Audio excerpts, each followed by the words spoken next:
शमशेद चाचा। Welcome two back नाज़रीन, मैं आपका तहे दिल से शुक्रगुजार हूँ। हम लाइव ट्रांसमिशन में आपके साथ हैं और आप हमारे साथ। अल्लाह रब्बुल इज़्ज़त हम सब पर उसका ख़ुसूसी करम और अपना फ़ज़ल मेरे मालिक का साथ है।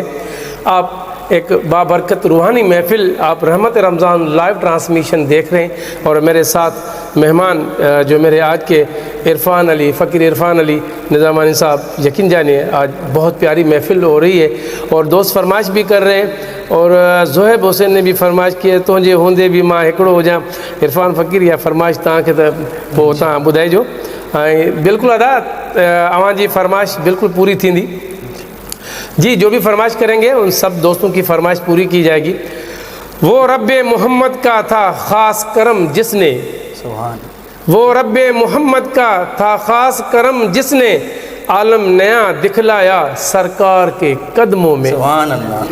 जब सामने जाली के अश्कों की सलामी दी, जब सामने जाली के अश्कों की सलामी दी, सो शुक्र बजा लाया सरकार के कदमों में। सुभान अल्लाह। इरफान साहब, ये इस कलाम अशार के बाद मैं आपको दावत कलाम देता हूँ। मेरे आका करीम अलैहिस्सलातु वस्सलाम की शान में भी कलाम पेश करें। सल्लल्लाहु अलैका या रसूल अल्लाह वसल्लम अलैका या हबीब अल्लाह। सुभान अल्लाह। फरमाइश के चंद अशार पेश करता हूँ। जी जी।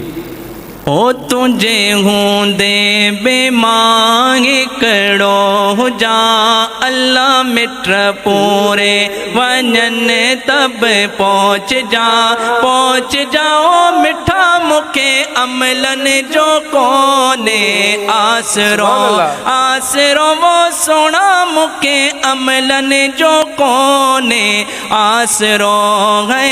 तुझे हूंदे बेमांग हिकिड़ो हुजा, अल्लाह मिट पूरे वञन त तू पहुँच जाओ मिठा मुखे अमलन जो कोने आसरो, आसरो वो जानी मुखे अमलन जो कोने आसरो। ओ जैसी पुछाणो थी वञे अल्लाह वो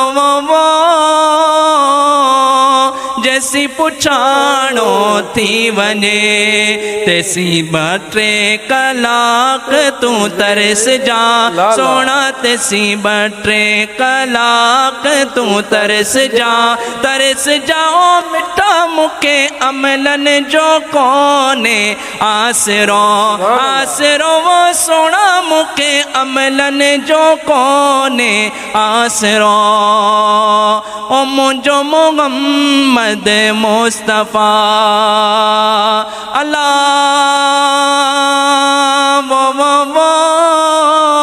मुझो मोहम्मद मुस्तफ़ा खणी दफ्तर खताऊं न खोल जा सोना, खणी दफ्तर खताऊं न खोल जाओ मिठा मुखे अमलन जो कोने आसरो, आसरो वो सोना मुखे अमलन जो कोने आसरो। ओ बाग जहन्नम जे मथा अल्लाह वो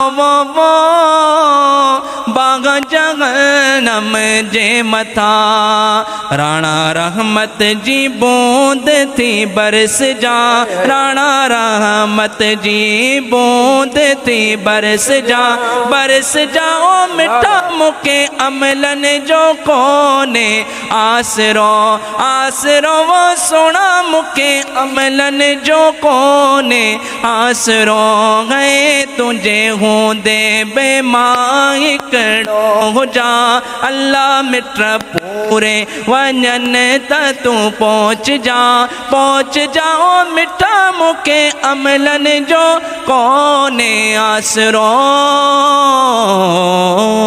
सुभान अल्लाह। हाँ सही, ये फरमाइश जो उसकी पूरी थी जी भी